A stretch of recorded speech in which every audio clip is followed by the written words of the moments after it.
आपके शब्दों से ज्यादा आपकी बॉडी लैंग्वेज बताती है कि आप कितने कॉन्फिडेंट हैं।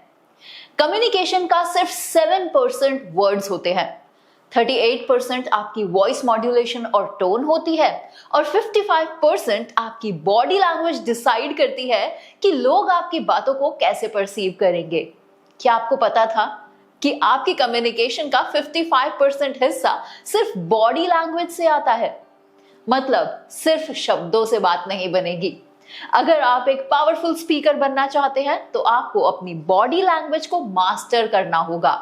आज हमारी इस वीडियो में मैं आपको कुछ ऐसे टॉप बॉडी लैंग्वेज टेक्निक्स बताने वाली हूं जो आपको स्टेज पर कॉन्फिडेंट, एंगेजिंग और अथॉरिटेटिव बनाएंगे। तो सबसे पहले बात करते हैं सबसे इंपॉर्टेंट जेस्चर मतलब बॉडी पोस्चर के बारे में कि ओपन बॉडी पोस्चर क्या होता है। आपको सीधे खड़े रहना है, पैर शोल्डर विड्थ अपार्ट रखने हैं, अपने कंधों को रिलैक्स रखना है, इसमें स्टिफनेस नहीं होनी चाहिए। हाथ बांधकर या फिर क्रॉस कर कर कभी मत खड़े होइए, ये आपको क्लोज्ड ऑफ दिखाता है। क्यों? ऐसा जरूरी क्यों है? क्योंकि अच्छी बॉडी पोस्चर आपको इंस्टेंटली कॉन्फिडेंट और क्रेडिबल बनाती है और दिखाती भी है। अब मान लीजिए आप किसी ऐसे स्पीकर को सुनने गए हैं और जब वो आपके सामने आए तो वो स्टेज पर आकर ऐसे स्लाउच्ड पोजीशन में खड़े हैं, उनके कंधे झुके हुए हैं और उन्होंने अपने हाथ पॉकेट में रखे हैं। नाउ थिंक, आपको उन्हें सुनने का मन करेगा? Of course not. लेकिन वहीं आप एक ऐसे इंसान को सुनने गए हैं जो बहुत ज्यादा कॉन्फिडेंट है। इमेजिन कीजिए कि किसी कंपनी के सीईओ को आप देख रहे हैं और वो एक प्रेजेंटेशन देने वाले हैं स्टेज पर। वो बिल्कुल सीधे खड़े हैं, कॉन्फिडेंट पोस्चर में खड़े हैं, तो उनकी बातें सुनने का आपको मन भी करेगा। ये बॉडी पोस्चर आप कैसे अपना सकते हैं? मतलब ओपन बॉडी पोस्चर आपको कैसे मेंटेन करनी है, इसके लिए एक सिंपल सी एक्सरसाइज है। आपको मिरर में खुद को देखना है, राइट? सीधे खड़े हो जाइए, अपने पोस्चर को सबसे पहले खुद एनालाइज कीजिए कि आपका बॉडी पोस्चर कैसा है। फिर अपने पैरों को शोल्डर विड्थ अपार्ट आपको करके खड़ा होना है और अपने शोल्डर्स को रिलैक्स रखना है, इनमें स्टिफनेस नहीं होनी चाहिए। इस पोज को कम से कम 1 मिनट तक आपको होल्ड करना है। उसके बाद अपनी एक वीडियो रिकॉर्ड कीजिए और उस वीडियो को कंपेयर कीजिए कि आप कितने कॉन्फिडेंट दिख रहे हैं। सेकेंड बात हम करते हैं हैंड जेस्चर्स, जो कि आप कंप्लीटली देख रहे हैं कि मेरी पूरी वीडियो के अंदर मैं अपने हैंड जेस्चर से अपनी बातों को और ज्यादा एम्फसाइज करने की कोशिश कर रही हूं। नेचुरल हैंड जेस्चर्स का यूज करें जो आपके पॉइंट्स को ज्यादा हाईलाइट करे। ओवर यूज बिल्कुल मत कीजिए, नहीं तो बहुत ज्यादा रोबोटिक दिखने लगेंगे आप और इससे ओवर ड्रामेटिक भी दिखते हैं। अपने हाथों को आपको विजिबल रखना है।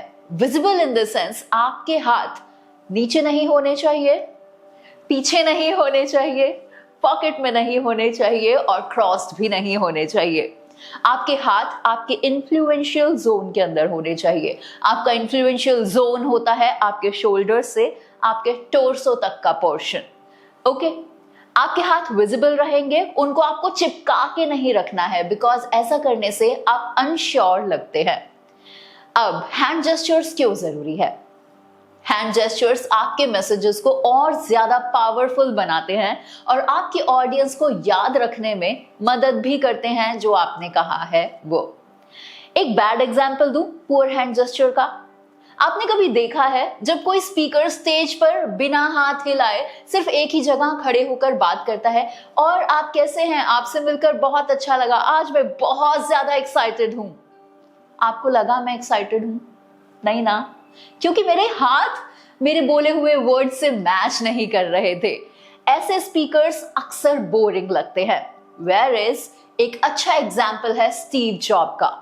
जब एप्पल के नए प्रोडक्ट्स कभी वो लॉन्च करते थे तब वो अपने हाथों को सही तरीके से यूज करते थे जो उनकी बातों को और ज्यादा इंपैक्टफुल बनाते हैं, जैसा कि अभी मैं कर रही हूं।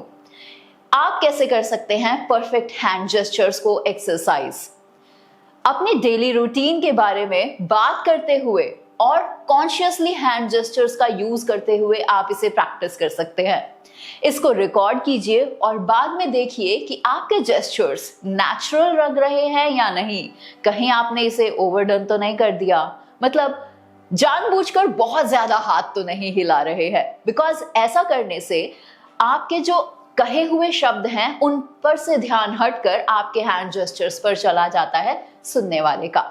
आप किसी दोस्त या फैमिली मेंबर के सामने इसे प्रैक्टिस कर सकते हैं और इससे उनका फीडबैक भी ले सकते हैं। अब थर्ड बॉडी पोस्चर या फिर बॉडी लैंग्वेज के एलिमेंट की बात करते हैं। ये है आपका आई कांटेक्ट। पूरे रूम में आई कांटेक्ट मेंटेन करना बेहद जरूरी है। सिर्फ एक जगह देखना नहीं होता है जब भी हम किसी से बात कर रहे होते हैं या फिर प्रेजेंटेशन दे रहे होते हैं तब। एक इंसान को कॉन्टिन्यूअसली बिल्कुल ना घूरें, लेकिन आंखों में आंखें डालकर बात करने की कोशिश करें। घूरने और आंखों में आंखें डालकर बात करने में बहुत बड़ा डिफरेंस है और यहां मैं इंट्रोड्यूस करना चाहूंगी 3 सेकेंड रूल को। 3 सेकेंड रूल कहता है कि जब भी हम किसी से बात करते हैं तो वो आइडियल आई कांटेक्ट 3 सेकेंड्स का ही होना चाहिए और 3 सेकेंड्स के बाद हमें अपनी आंखों को शिफ्ट कर लेना चाहिए। मान लीजिए आप 4 लोगों से बात कर रहे हैं और अगर आप सिर्फ एक ही इंसान को देखकर बात कर रहे हैं तो बाकी के जो 3 लोग हैं वो वहां पर अपनी कॉन्वर्जेशन के अंदर खुद को मिस करेंगे। So what you have to do, जब आप 4 लोगों से बात कर रहे हैं तो अपने आई कांटेक्ट को शिफ्ट करते रहिए ताकि सभी कॉन्वर्जेशंस के अंदर इन्वॉल्व हो सके। अब अच्छी आई कांटेक्ट क्यों जरूरी है? अच्छी आई कनेक्शंस बनाना इसीलिए भी जरूरी है ताकि आपकी ऑडियंस एंगेज्ड रहे आपसे।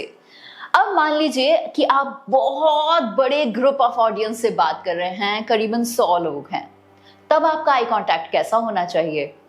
अगर आपको जानना है तो कमेंट करके मुझे बताइए and I will ping it to you. अब हम बात करते हैं कि बैड एग्जाम्पल क्या हो सकता है एक पुअर आई कांटेक्ट का। आपने देखा होगा कुछ स्पीकर्स सिर्फ फ्लोर पे सीलिंग को देखते हुए ही बात करते हैं या फिर अपने पैरों की तरफ देखते हैं या फिर अपने पेपर्स को ही पढ़ते रहते हैं। ऐसे स्पीकर्स कभी भी कॉन्फिडेंट नहीं दिखते। अगर आपने कभी किसी को ऐसे बोलते हुए नोटिस किया है then do let us know. एक अच्छा एग्जाम्पल दूं, आपने बराक ओबामा को कई बार सुना होगा या फिर नरेंद्र मोदी जी। इस तरह के जो भी लीडर्स हैं ये लोग अपनी स्पीच में ऑडियंस मेंबर्स से आई कांटेक्ट एस्टैब्लिश करते हैं जिससे कि लोग उनकी बात पर बहुत ज्यादा ध्यान देते हैं और हम हर वक्त एंगेज्ड फील करते हैं खुद को। Now coming to the exercise point, आप इसे कैसे एक्सरसाइज कर सकते हैं?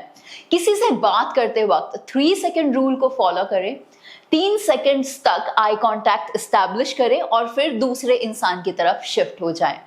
इसकी प्रैक्टिस आप ऐसे भी कर सकते हैं। मान लीजिए आप एक रूम में हैं और आप डिफरेंट ऑब्जेक्ट्स को टारगेट कीजिए, like this is a lamp, now you have to speak watching to the lamp. उसके बाद आपको अपना आई कांटेक्ट शिफ्ट करना है towards the camera as I am doing right now, and then दोबारा मैं इधर एक और चीज को देख रही हूं तो मेरा आई कांटेक्ट मैंने शिफ्ट किया 3 times. As of I'm talking to 3 persons individually या फिर एक साथ में। इसी प्रैक्टिस का थर्ड पोर्शन ये है कि आपको अपनी एक स्पीच रिकॉर्ड करनी है। छोटी सी क्लिप रिकॉर्ड कीजिए और देखिए कि आपका आई कांटेक्ट कितना बेहतर हो सका है। जब आपको पता है कि आप जनरली कितनी ऑडियंस से बात करते हैं, आप मीटिंग्स के अंदर कितने लोगों के सामने एड्रेस करने जा रहे हैं, तो ये आपको पता है और आप इसे पर्सनल लेवल पर एंगेज कर सकते हैं हर एक इंडिविजुअल के साथ परफेक्ट आई कांटेक्ट एस्टैब्लिश करते हुए। अब जब आपको पता चल गया है कि सही बॉडी लैंग्वेज कैसे यूज करनी है, तो अब इसे प्रैक्टिस करना शुरू कर दीजिए। कमेंट में बताइए आपको किस हैबिट पर काम करने की सबसे ज्यादा जरूरत है या फिर आप और किस हैबिट पर मुझसे एक नेक्स्ट टिप चाहते हैं। अगर आपको पब्लिक स्पीकिंग में एक्सपर्ट बनना है तो फिर आप 1-on-1 कोचिंग सेशंस के लिए भी खुद को एनरोल कर सकते हैं। Do contact me. I hope इस वीडियो से आपको बहुत ज्यादा हेल्प मिली होगी, क्योंकि परफेक्ट बॉडी लैंग्वेज को मास्टर करना एक मोस्ट इंपॉर्टेंट क्रूशियल टास्क है जब भी हम पब्लिक स्पीकिंग की बात करते हैं तो, क्योंकि 55% सिर्फ आपकी बॉडी लैंग्वेज मैटर करती है और सिर्फ 7% आपके स्पोकन वर्ड्स। तो ध्यान रखिए एंड डू प्रैक्टिस इट।